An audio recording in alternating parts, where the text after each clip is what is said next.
Welcome to public TV news బులెటిన్ల ముందుగా headlines. అటవీ భూముల్లో గిరిజనులు వేసుకున్న గుడిసెలను తొలగిస్తున్న అటవీ శాఖ పోలీస్ అధికారులు.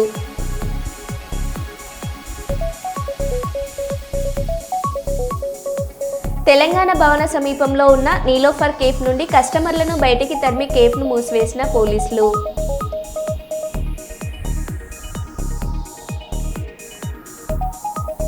మహారాష్ట్రలో కుప్పకూలిన వంతెన, నదిలో పడిపోయిన 15 మంది పర్యాటకులు.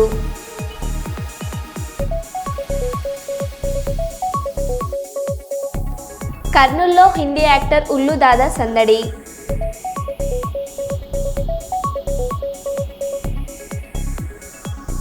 సిద్దిపేట జిల్లా కీలక నాయకుల సమావేశంలో పాల్గొన్న మంత్రి వివేక్ వెంకటస్వామి.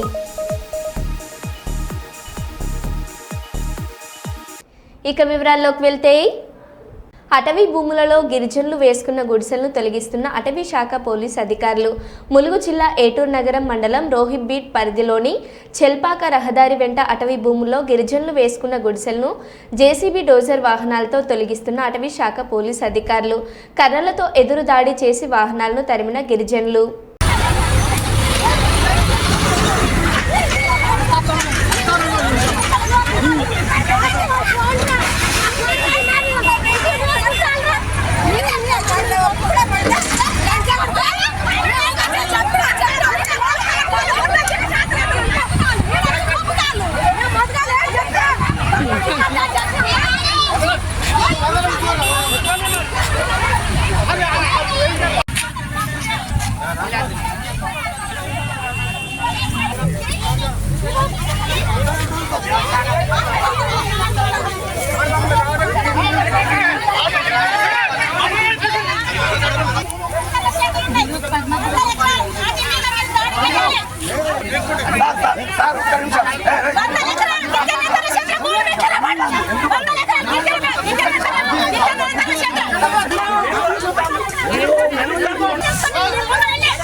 నీళ్ళు కూడా అలా పోదా ఉంటాయి.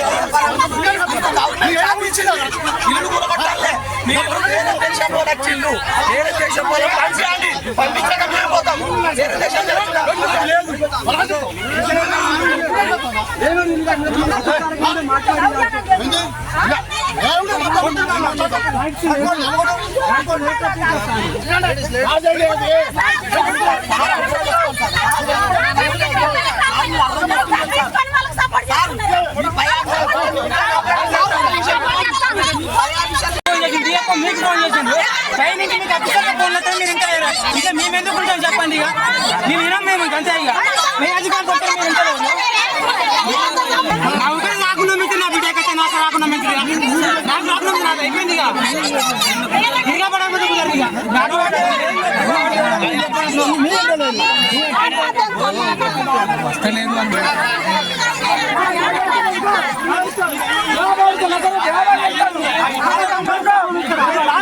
అని తాత సంపాదించిన భూమి సంపాదించిన భూమి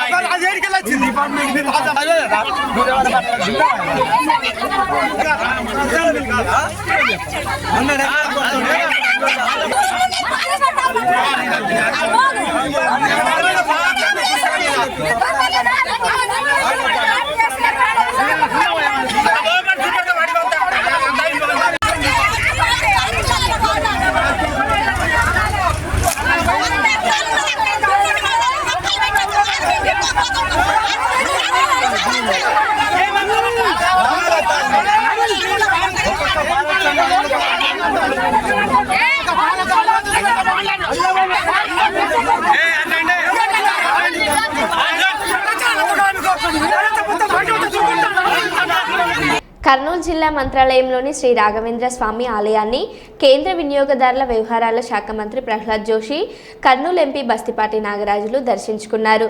దర్శనార్థం ఆలయానికి చేరుకున్న వారికి మఠం అధికారులు ఆలయ మర్యాదలతో స్వాగతం పలికారు. ముందుగా గ్రామదేవత మంచాలమ్మను దర్శించుకొని స్వామివారి పాద పూజల్లో పాల్గొన్న మంత్రి, ఎంపీ అనంతరం రాఘవేంద్ర స్వామి మూల బృందావనాన్ని దర్శించుకుని ప్రత్యేక పూజలు చేశారు. అంతకుముందు పద్మనాభ అతిథి గృహంలో కేంద్ర మంత్రి ప్రహ్లాద్ జోషిని ఎంపీ నాగరాజ్ మర్యాదపూర్వకంగా కలిశారు.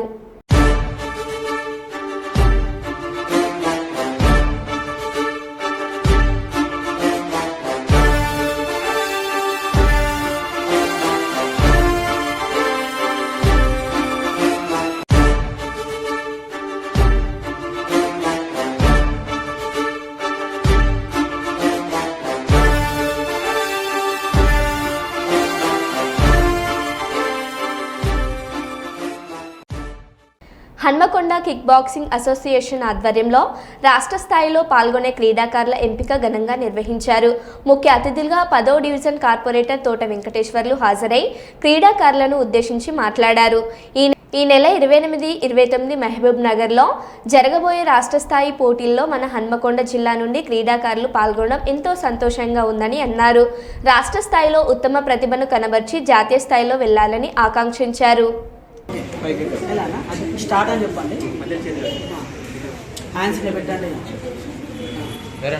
వీడియో చేయండి అన్న 10 సెకండ్స్.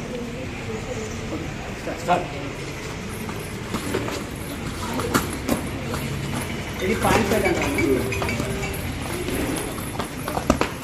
Okay, stop. ఫోటో అని వీడియో చేయండి.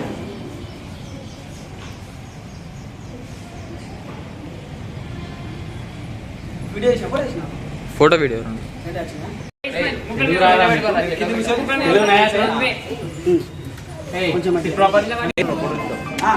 నా సెల్ హిందీ పెట్టు రైట్.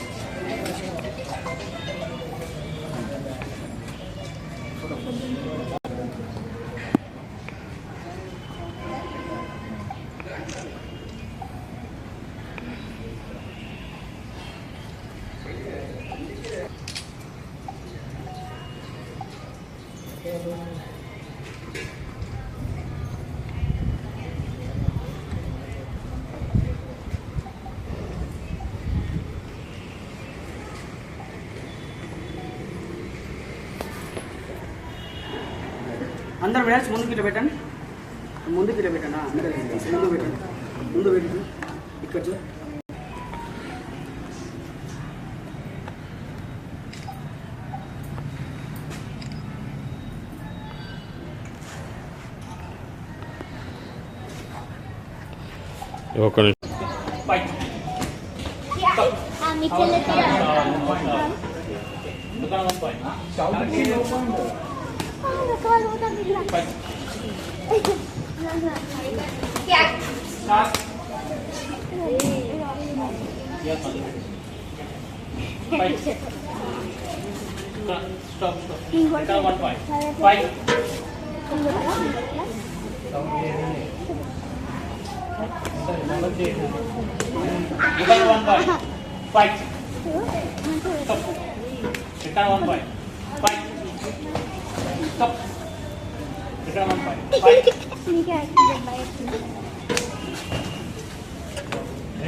కిక్ బాక్సింగ్కు ఈరోజు ఈ కార్యక్రమానికి పిలిచినందుకు మీకు హృదయపూర్వక నమస్కారం తెలియజేసుకుంటున్నాం.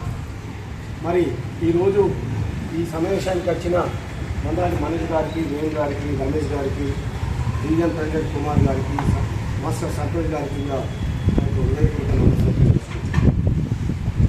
పిల్లలలోని సృజనాత్మకతను వెలికి తీసి వారి బంగారు భవిష్యత్తుకు బాటలు వేస్తున్న మన కిక్ బాక్సింగ్ మాస్టర్ గారికి నేను హృదయపూర్వక నమస్కారం తెలియజేసుకుంటున్నాను. ఎన్నో ఏళ్ళ నుంచి పిల్లల భవిష్యత్తుకు బంగారు బాటలు వేసుకుంటూ వారి యొక్క తీర్చిదిద్ది వారిని ఒక ఉన్నతమైన కార్యక్రమాన్ని తీసుకుపోవడానికి వారు ఎంతో కృషి చేస్తూ ఉన్నారని తెలియజేసుకుంటూ, పిల్లలు కూడా మీరు ఈ రోజు నుంచి చదువుతో పాటు క్రీడలలో కూడా ముందుండి అన్ని రంగాల్లో ముందుకు పోవాల్సిన అవసరం ఉందని తెలియజేసుకుంటూ, మరి ఈ తల్లిదండ్రుల వాళ్ళను కూడా సహకరించాల్సిన బాధ్యత మీపై ఉన్నది. నిరంతరం కష్టపడి మంచి స్థాయికి పోయే విధంగా మరి తల్లిదండ్రులను పిల్లలను సహకారం చేసుకుంటూ చదువులను ఇటు మన దేశ ప్రతిష్టను కూడా పెంపొందించే విధంగా మీరు కష్టపడాల్సిన అవసరం ఉందని తెలియజేసుకుంటూ, ఇలాంటి కార్యక్రమానికి మేము ఎప్పుడు కూడా ముందుంటాం, మా వంతు సహకారం అందిస్తామని తెలియజేసుకుంటూ ఈ అవకాశం ఇచ్చినందుకు ధన్యవాదాలు. థ్యాంక్ యూ అన్నగారు. నంద్యాల జిల్లా నందికొట్కూరులో సుబ్బారావుపేట మండల పరిషత్ ప్రాథమిక పాఠశాలలో 13 లక్షలతో చేపట్టనున్న మరమ్మతు పనులకు శంకుస్థాపన చేసిన కర్నూలు జిల్లా కలెక్టర్ పి రంజిత్ బాషా, నందికొట్కూరు ఎమ్మెల్యే జయసూర్య.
ఎన్నికల సమయంలో ఇచ్చిన హామీలను ముఖ్యమంత్రి చంద్రబాబు నాయుడు అమలు చేస్తుంటే వైసీపీ నాయకులకు జీర్ణించుకోలేక అసత్య ప్రచారాలు చేస్తున్నారని కర్నూలు జిల్లా డీసీఎంఎస్ చైర్మన్ నాగేశ్వరరావు యాదవ్ అన్నారు.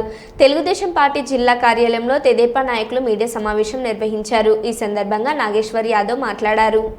అట్లాగే లోకేష్ బాబు గారు పాదయాత్రలో యువగలంలో చెప్పిన విషయాలన్నిటినీ ఈరోజు మరి దశల వారీగా నెరవేర్చుకుంటూ ఒక దుక్కు పింఛన్ అయితేనేమి, ఒక దుక్కు మరి డిఎస్సి అయితేనేమి, మరి అన్నా క్యాంటీన్స్ అయితేనేమి, మరి అట్లాగే నిన్ననే తల్లికి వందనం ఇప్పుడే చెప్పాడు మిత్రులు, ఒక్కటే ఇంట్లో 1,20,000 రూపాయలు మరి ఆ కుటుంబానికి లబ్ధి చేకూరింది ఒక ప్రభుత్వాన్ని నుంచి. అంటే ఇంతవరకు దేశ చరిత్రలో కానీ రాష్ట్ర చరిత్రలో కానీ ఇటువంటి ప్రభుత్వం లేదు అని ప్రజలంతా కొనియాడుతూ ఉన్నారు. మరి అట్లాగే తప్పకుండా ఏదైతే బీసీలకు రక్షణ చట్టం కల్పిస్తానడంలో కానీ, మరి అట్లాగే మరి తొందరలోనే మహిళలకి ఏదైతే వాగ్దానం చేశామో మరి వాటన్నిటిని నెరవేర్చడానికి కానీ, రైతాంగానికి 20,000 రూపాయలు ఇస్తానని చెప్పిన దాన్ని నెరవేర్చడానికి కానీ మా సీఎం గారు కానీ మా ప్రభుత్వం కానీ చిత్తశుద్ధితో పనిచేయడానికి సిద్ధపడుతూ మరి దాదాపు 8,000 కోట్ల రూపాయలని, అంటే ఈరోజు దాదాపు 64 లక్షల మరి కల్లుల ఒడిలో వేయడం జరుగుతూ ఉందంటే ఈ కళ్ళు లేని కబోదులు వైసీపీ పెద్దలు, మరి వైసీపీ క్రిమినల్స్ మరి ఏదైతే ఈరోజు చెప్పుకుంటా ఉన్నారు, అప్పుడే మొదలుపెట్టారు.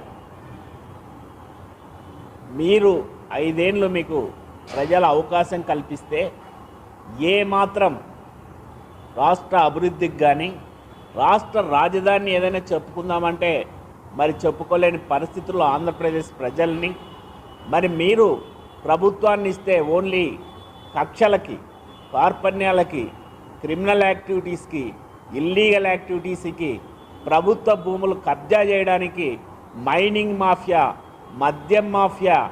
మరి ఇంతవరకు మిమ్మల్ని అరెస్ట్ చేస్తుంటే ఒక్కరు కూడా అయ్యో పాపం అనే ఇది లేదు ఈ రాష్ట్రంలో. ఎందుకంటే మీరు చేసినటివి అంతా ఇంత అకృత్యాలు కాదు. మరి ఆ రోజే చంద్రబాబు నాయుడుని మీరు అక్రమంగా అరెస్ట్ చేస్తే ప్రపంచవ్యాప్తంగా మరి పెళ్ళుబుకింది నిరసన జ్వాలలు. మరి మిమ్మల్ని అరెస్ట్ చేస్తే ఎక్కడన్నా బాగా అరెస్ట్ చేశారు. వీళ్ళు తినేదంతా కక్కియాలి, ఈ రాష్ట్ర ప్రజలనంతా ఇబ్బందుల్లో పెట్టారు అని చెప్పడం జరుగుతూ ఉంది. మరి ఎందుకయ్యా మీకు ఈ అభివృద్ధి? కనీసం ఒక సంవత్సరంలో మరి మేము ఛాలెంజ్ చేస్తూ ఉన్నాం. మేము చేసిన అభివృద్ధి కార్యక్రమాలు మీరు మీ ప్రభుత్వంలో గ్రామీణ రోడ్లను విస్మరించారు, తాగు నీళ్ళని విస్మరించారు. ఎక్కడ అభివృద్ధి అంటే కానరాని పరిస్థితి నుంచి ఈరోజు అభివృద్ధి అంటే ఏంటో చంద్రబాబు నాయుడు గారిని సీఎంగా ఉన్నప్పుడు ఆయన చేస్తున్న కార్యక్రమాలను చూసి నేర్చుకోండి సాక్షాత్ మన భారతదేశ ప్రధానమంత్రి గారు మరి చెప్తా ఉంటే మరి మీరు ఏం మాట్లాడుతున్నారో మీరు ఒక్కసారి మీ గుండెల మీద చేసుకొని మాట్లాడండి. ఐజేయు అనుబంధ Telangana state working journalist Peddapalli జిల్లా శాఖ 3వ మహాసభలు ఆదివారం పెద్దపల్లి జిల్లా రంగంపల్లిలోని ఆర్ఆర్ గార్డెన్లో జరిగాయి. ఈ మహాసభలో జాతీయ కార్యవర్గ సభ్యులు నగరూరి శేఖర్, రాష్ట్ర ప్రధాన కార్యదర్శి రామనారాయణతో కలిసి పాల్గొని జర్నలిస్టులు ఎదుర్కొంటున్న సమస్యలపై ప్రసంగించారు. ప్రజల్లో సోషల్ మీడియా ప్రభావం పెరుగుతున్న సందర్భంలో వర్కింగ్ జర్నలిస్టులు అనుసరించాల్సిన జాగ్రత్తలు తెలిపారు. మా యొక్క నూతన అధ్యక్షులు మల్లావర్ధిరావు వంశీకృష్ణ గారికి, ముఖ్య అతిథిగా విచ్చేసినటువంటి అదేవిధంగా రాష్ట్ర ప్రధాన కార్యదర్శి రామనారాయణ గారికి, మన అందరికీ జర్నలిస్టుల ఐక్యత, సమర్థత, ఓపిక, అందరూ సహకరించుకున్నటువంటి పెద్ద మనసుతో అయింది. అందుకు సహకరించినటువంటి ప్రతి ఒక్కరికి పేరు పేరున శిరస్సు వచ్చి నమస్కరిస్తున్నాం. మా ఎన్నికలు సహకరించినటువంటి వాళ్ళందరికీ కూడా ధన్యవాదాలు తెలియజేస్తున్నాం. ప్రభుత్వం ఇచ్చేటువంటి ఏదైతే 5 లక్షల ఇల్లుందో మరి ఇస్తే బాగుంటుందని చెప్పి వారు ఏదైతే చెప్తా ఉన్నారో నేను కూడా మీ తరఫున బలంగా కోరుకుంటా ఉన్నా. ఎందుకంటే చాలామంది పేదలు ఉన్నారు, ఇల్లు లేనటువంటి వాళ్ళు ఉన్నారు. మరి నిజంగానే జాగా ఉండి దానికి ఇంకా కూడా కొన్ని ఇల్లు ఇస్తున్నాం. మీరు ఇంతకుముందు కూడా చెప్పిన ఒకసారి నేను మీ కమిటీ కూర్చొని మీ దాంట్లో జాగా ఉండి ఇల్లు లేకుండా ఉండి ఓ గుంట జాగా ఉండి ఇల్లు కట్టుకునే స్తోమత ఉన్నోళ్ళు ఎవరైనా ఉంటే లిస్ట్ ఇస్తే 5 లక్షల ఇల్లు ఇప్పించే బాధ్యత మన పెద్దపల్లి కాన్స్టిట్యూషన్. తర్వాత మిగతా ఇళ్ల జాగాకు సంబంధించి మీ గతంలో కూడా ఎన్నోసార్లు మనం దీని గురించి చర్చించుకున్నాం. ఆ రోజు రెవెన్యూ మంత్రి గారిని కానీ మా జిల్లా మంత్రి శ్రీధర్ బాబు గారిని మీరు స్వయంగా ఇచ్చినటువంటి జర్నలిస్టు మా సోదరులు సంపత్ గారి ఆధ్వర్యంలో కలిసినప్పుడు కూడా మరి వారు కలెక్టర్ గారికి ఇంటార్జ్ చేస్తే నేను ఆ లెటర్ను కూడా కలెక్టర్ గారికి ఇవ్వడం జరిగింది. వారు కూడా కలెక్టర్ గారితో మాట్లాడడం జరిగింది. నేను కూడా 2-3 సందర్భాలలో మరి ఎక్కడన్నా ఒకటే దగ్గర కాకుండా ఎక్కడ వీలైతే అక్కడ, అంటే దురదృష్టం ఏంటంటే గోదావరిలో ఉన్నంత జాగా మా పెద్దపల్లి లేదు, పెద్దపల్లిలో లేదు. నిజంగా నేను చెప్పేది మా ప్రెస్ మీట్లో కూడా ఎదిగే అయితే మా ప్రెస్ మీట్లో కూడా ఏం చెప్పారంటే నిజంగానే ఎక్కడన్నా జాగా ఉంటే ఫలానా కాడ 5 గుంటలు ఉంది, 10 గుంటలు ఉంది, 20 గుంటలు ఉంది అంటే 100% ఇప్పించేటువంటి ప్రయత్నం నేను చేస్తాను. ఎందుకంటే నాకు కూడా ఎక్కడ దొరుకుతుంది ఆఫీసులో కడదామంటేనే ఎట్లాడ్ అవుతాను. ఎందుకంటే మీరు అక్కడ ఇక్కడ తిరుగుతూ ఉంటారు కాబట్టి అన్ని శాఖలతో అనుబంధం ఉంటుంది కాబట్టి అంతగా మీకు ఒక మంచి పరిజ్ఞానం ఉంటుంది కాబట్టి మీకు తెలిసినంత వరకు కూడా ఫలానా దగ్గర జాగా ఉంది అంటే మనం అక్కడ ఒకటే దగ్గర అందరికి కాకుండా మనం దశల వారి ఒకడు 5 కావచ్చు, ఒకడు 10 మందికి కావచ్చు, ఒకడు 2 కావచ్చు, ఎట్లా వీరుంటే అట్లా ఇచ్చేటువంటి ప్రయత్నం చేద్దాం. అది నా 100% నేను మీకు సపోర్ట్ చేస్తాను. లేదు ఎవరికి ఎలాంటి డౌట్ అవసరం లేదు. కానీ ఒకటి చిన్న మరి మళ్ళీ కూడా నన్ను తిట్టుకోవాలి, గతంలో ఏదో మాట్లాడితేనే కొద్దిగా మీరు ఫీల్ అయ్యారు. నేనేమంటున్నా అంటే జాగా ఒక 10 ఎకరాలు 5 ఎకరాలు ఉందంటే అందరికి ఇచ్చి పడేసి ఇక్కడ అటువంటి పరిస్థితి లేదు. మీకు కూడా అయితే ఇక్కడ మా వేదిక ఉన్నటువంటి సోదరుడు సంపత్ గారు కానీ, సోదరుడు శ్రీనివాస్ గారు కానీ, తర్వాత వేదిక మా సోదరు హరికృష్ణ గారు కానీ, మా టీకే శ్రీనివాస్ గారు కానీ ఆ విషయం తెలుసు పెద్దపల్లి పరిస్థితి. కాబట్టి నేనేమంటా ఉన్నా అంటే ఫస్ట్ మీరే లేని వాళ్ళ దగ్గర నుంచి ఒక లిస్ట్ తయారు చేయండి. అసలే జాగా లేదు, అసలే ఇల్లు లేదనేటువంటి వాళ్ళ దగ్గర నుంచి ఒకటి మీ జిల్లా కమిటీ కూర్చొని ఒక లిస్ట్ తయారు చేయండి. అటువంటి లిస్ట్ తయారు చేసి ఫస్ట్ మీకు 10 మందికో 20 మందికో ఫస్ట్ మీరు అకామిడేషన్ చేయండి. తర్వాత కొంతమంది మండలాలలో ఉన్నారు. మన పెద్దపల్లి జిల్లా కేంద్రమే కాకుండా మన మండలాలలో కూడా అక్కడక్కడ కొంతమందికి అకామిడేషన్ చేయాలి. ఇప్పుడు మా కాకినాడ జిల్లాకు ఒక క్యాన్సర్ కేర్ సెంటర్ని తీసుకువచ్చేలా ప్రయత్నం చేస్తున్నట్లు కాకినాడ ఎంపీ ఉదయ్ శ్రీనివాస్ ఓ సమావేశంలో మాట్లాడుతూ ఈ విషయాన్ని తెలియపరిచారు. నియోజకవర్గం కోసం అంటే ఒక క్యాన్సర్ కేర్ సెంటర్ అయితే మాత్రం కంపల్సరీగా ఈ కాకినాడ జిల్లాలో క్యాన్సర్ వ్యాధి ఎక్కువ అవటం వల్ల క్యాన్సర్ కేర్ సెంటర్ మన జిల్లా అంతటికీ కలిపి ఒకటి కంపల్సరీగా తీసుకొచ్చేలాగా కాకినాడ జిహెచ్ని ప్రధానమంత్రి స్వస్థ్య సురక్ష యోజన కింద ఇంకా డెవలప్ చేసి ఎవరికి ఏది కావాలన్నా సరే అయ్యేటట్టు అలాగే నియోజకవర్గం కోసం అంటే ఒక క్యాన్సర్ కేర్ సెంటర్ అయితే మాత్రం కంపల్సరీగా ఈ కాకినాడ జిల్లాలో క్యాన్సర్ వ్యాధి ఎక్కువ అవటం వల్ల క్యాన్సర్ కేర్ సెంటర్ మన జిల్లా అంతటికీ కలిపి ఒకటి కంపల్సరీగా తీసుకొచ్చేలాగా కాకినాడ జిహెచ్ని ప్రధానమంత్రి స్వస్థ్య సురక్ష యోజన కింద ఇంకా డెవలప్ చేసి ఎవరికి ఏది కావాలన్నా సరే అయ్యేటట్టు అలాగే కాకినాడ పార్లావుపేట ఫేస్ టు ఫేస్లో టీడ్కో అపార్ట్మెంట్ల లబ్ధిదారులను సమావేశంలో కలిసి వారి బాధలను భారత విప్లవ కమ్యూనిస్టు పార్టీ రాష్ట్ర కార్యదర్శి రాంబాల సతీష్ అడిగి తెలుసుకున్నారు. ఈ సందర్భంగా ఆయన మాట్లాడుతూ 9 సంవత్సరాలు కావస్తున్నా నేటికి నిధులు లేక అపార్ట్మెంట్ల నిర్మాణం పూర్తి చేయలేదని, ఇది చాలా దారుణమని తెలిపారు. అపార్ట్మెంట్లలో దిగక ముందే 9 సంవత్సరాల నుండి ఆర్థిక ఇబ్బందులు పడుతున్నందున రాష్ట్ర ప్రభుత్వం ఈ అలసత్వానికి బాధ్యత వహిస్తూ లబ్ధిదారులకు రుణమాఫీ చేయాలని ప్రకటనలో కోరారు. 9 సంవత్సరాలు పూర్తయినప్పటికీ నేటికి ఇళ్ళు మట్టికి ఇంకా వాళ్ళకి హ్యాండ్ ఓవర్లోకి రాలేదు. ఇది చాలా దారుణమైనటువంటి పరిస్థితి. ఇతర జిల్లాల్లో ఎక్కడా కూడా ఈ పరిస్థితి లేదు. మీరు రాష్ట్ర వ్యాప్తంగా అన్ని జిల్లాల్లో కూడా సకాలంలో పూర్తి చేసి ఇచ్చారు. అట్లా ఇక్కడ ఫేజ్ 1లో కూడా పూర్తయినటువంటి పరిస్థితులు కూడా ఉన్నాయి. అయితే 9 సంవత్సరాల నుంచి కూడా ఇవ్వకుండానే దాదాపు చాలామంది ₹1,00,000, 2 లక్షలు, 3 లక్షలు అట్లాగా బ్యాంకులకు కట్టి తర్వాత వాటికి వడ్డీ కూడా కడతా ఉన్నారు. అంటే దాదాపు ఒక అపార్ట్మెంటు కొనుక్కునే వ్యయం దాదాపు రెట్టింపు అయిపోయేటువంటి పరిస్థితిలో ఈరోజు ఈ బాధితులందరూ కూడా చాలా ఆర్థికపరమైనటువంటి ఇబ్బందులు పడుతూ ఉన్నారు.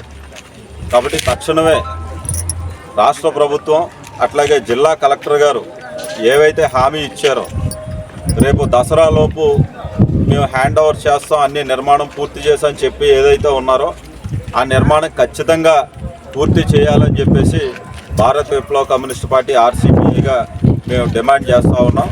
బాధితులకి అండగా కూడా ఉంటామని చెప్పేసి సందర్భంగా తెలియజేస్తూ ఉన్నాం.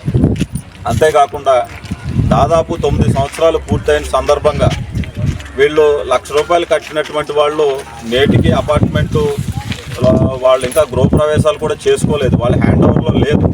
బయట ఇంటద్దులు కట్టుకుని వీళ్ళు అప్పులు చేసి కట్టినటువంటి 1,00,000, 2 లక్షలు, 3 లక్షలు ఈరోజు వడ్డీ ఎంత అవుతుందండి? 9 సంవత్సరాలకి చాలా వడ్డీ కూడా అవుతుంది. కాబట్టి ఈ రాష్ట్ర ప్రభుత్వం ఈ నిర్లక్ష్యానికి కారణం ఏదైతే ఉందో ఇది పూర్తిగా ప్రభుత్వ బాధ్యత. కాబట్టి వీళ్ళకి ఈ రుణాన్ని కూడా మాఫీ చేసి ఈ ఉచితంగానే టిట్కో ఇళ్ళు వచ్చేటువంటి పరిస్థితి కూడా చంద్రబాబు నాయుడు గారు పరిశీలించి ఇక్కడ ఉన్నటువంటి ఎమ్మెల్యే గారు కానీ, కలెక్టర్ కానీ, అధికారులు కానీ పరిశీలించి దీన్ని సిఫార్సు చేయాలని, వీళ్ళ రుణాన్ని కూడా మాఫీ చేయాలని చెప్పేసి మేము డిమాండ్ చేస్తూ ఉన్నాం. నా పేరు రాంబాల సతీష్, భారత విప్లవ కమ్యూనిస్ట్ పార్టీ రాష్ట్ర కార్యదర్శి.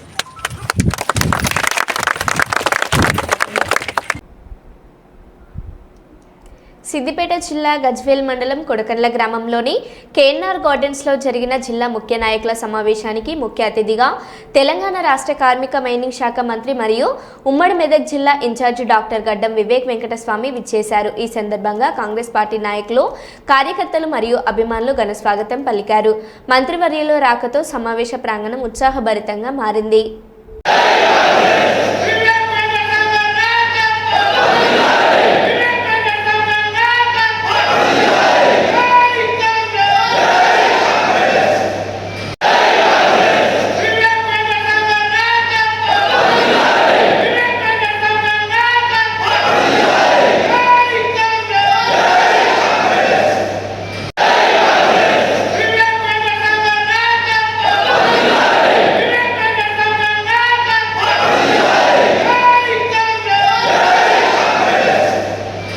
మరో బులెటిన్లో మళ్ళీ కలుద్దాం. Stay tune.